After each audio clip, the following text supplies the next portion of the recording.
Hello everyone, this is केवल पंचाल। और जैसा कि मैंने आपको शॉर्ट में बताया था कि मैं कुछ नया कंटेंट लेकर आने वाला हूं अपने यूट्यूब चैनल पर।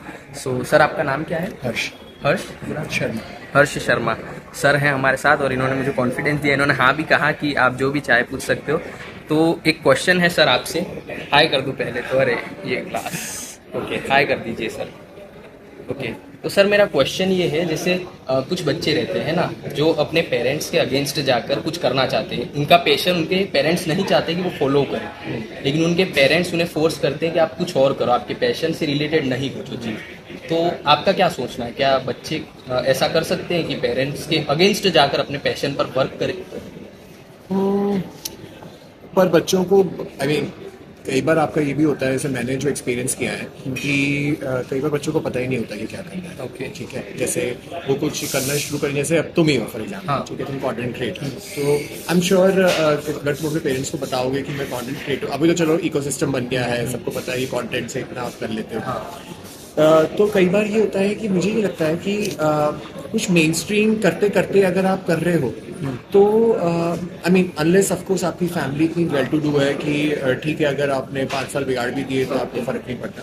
लेकिन साथ में मुझे ये लगता है, जैसे मेरा एक बहुत अच्छा दोस्त है, मैं उसका एग्जाम्पल दे सकता हूँ। तो वो अभी एक नौकरी भी कर रहा है और साथ में अपना काम भी कर रहा है, ठीक है, और वो बहुत जल्दी नौकरी छोड़ने वाला है, और उसके पेरेंट्स नहीं चाहते थे कि वो अपना काम करे। तो उनको खुश करने के लिए, उसकी वाइफ को खुश करने के लिए उसने एक अपना मतलब नौकरी भी करी, नौकरी के साथ ये वाला काम भी शुरू किया। नाउ जो उसने अपना काम शुरू करा है, इट इज पिकिंग अप, ठीक है, वो अच्छा कर रहा है वो अपना काम। तो अब वो छोड़ने की सोच रहा है, एंड पेरेंट्स अभी भी नहीं चाहते, लेकिन अब उसको कॉन्फिडेंस आ गया तो वो अब छोड़ देगा। ये वाली बात है। तो पर मुझे ये भी लगता है साथ में कि बहुत सारे ऐसे भी होंगे दूसरी तरफ से बोलेंगे, तो there is no wrong and right approach.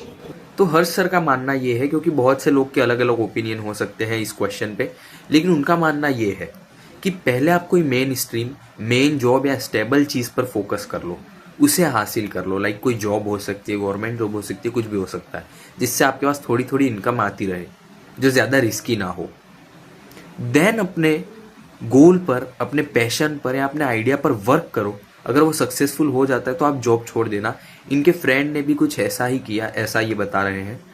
तो हाँ, मैं इनकी बात से अग्री करता हूँ कि पहले कोई स्टेबल चीज़ पर फोकस कर लो, उसे हासिल कर लो, देन अपनी रिस्की चीज़ पर जाओ, ताकि आपके पास बैकअप प्लान रहेगा। ओके, क्योंकि कोई ऐसा भी कह सकता है कि पेरेंट्स को ज़्यादा एक्सपीरियंस है, वो ज़्यादा मैच्योर है, तो उनकी बात मान नहीं पर पेरेंट्स को सबको हमेशा पता नहीं होता, या तो कोई पेरेंट्स इस तरह के हैं कि मेरे हिसाब से अगर तुम मेरे से पूछोगे तो I wish I had a career counselling, कि लाइक मुझे कोई करियर काउंसलिंग करके बताता कि हाँ तुम हर्ष ये जो कर रहे हो ये सही सोच रहे हो, या ये जो तुम करने की सोच रहे हो ये तुम सही करने की सोच रहे हो, इस तरह का। जैसे आज अगर मैं रिफ्लेक्ट करूँ अपने करियर पे, तो जो मैं अभी कर रहा हूँ हो सकता है मैं वो नहीं कर रहा होता। ओके, अभी वैसे आप क्या कर रहे हैं? मैं एशिया HR हेड हूँ, मैं यहाँ पर एक ज्वेलरी और लाइफस्टाइल कंपनी है जयपुर में। जयपुर।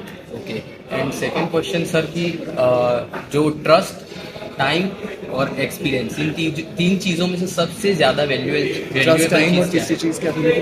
एक्सपीरियंस, ट्रस्ट, टाइम और एक्सपीरियंस में, या फिर तीनों चीज़ों पर आपके क्या व्यूज़ है, ये भी बता सकते हो?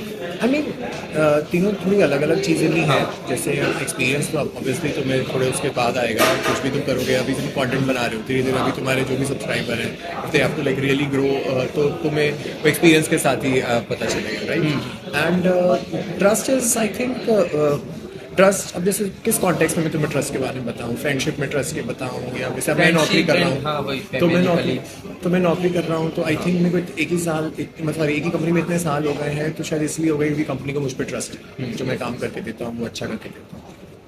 एंड व्हाट अबाउट एक्सपीरियंस, जो मतलब लोग कहते हैं कि मैच्योरिटी एज के साथ आती है, तो आपका क्या कहना है इसके बारे में? Maturity is a very subjective thing, पता है। जैसे मुझे लगता है मैं अभी भी मैच्योर नहीं हूँ और जबकि मैं तुम्हें देख रहा हूँ, और मैं और भी यंगर जनरेशन में देखता हूँ। अब वो इंटरनेट की वजह से है, या आई डोंट नो, एक्सपोजर उनको जो मिलता है उसकी वजह से, some people are like far more mature, जो कि मतलब आज मैं सोचता हूँ कई बार कि मेरे पेरेंट्स उतने मैच्योर नहीं है जितने फॉर एग्जांपल जो 20s में बच्चे हैं वो मैच्योर। तो या it's very subjective. Thank you sir, nice to meet you sir. Yes, thank you.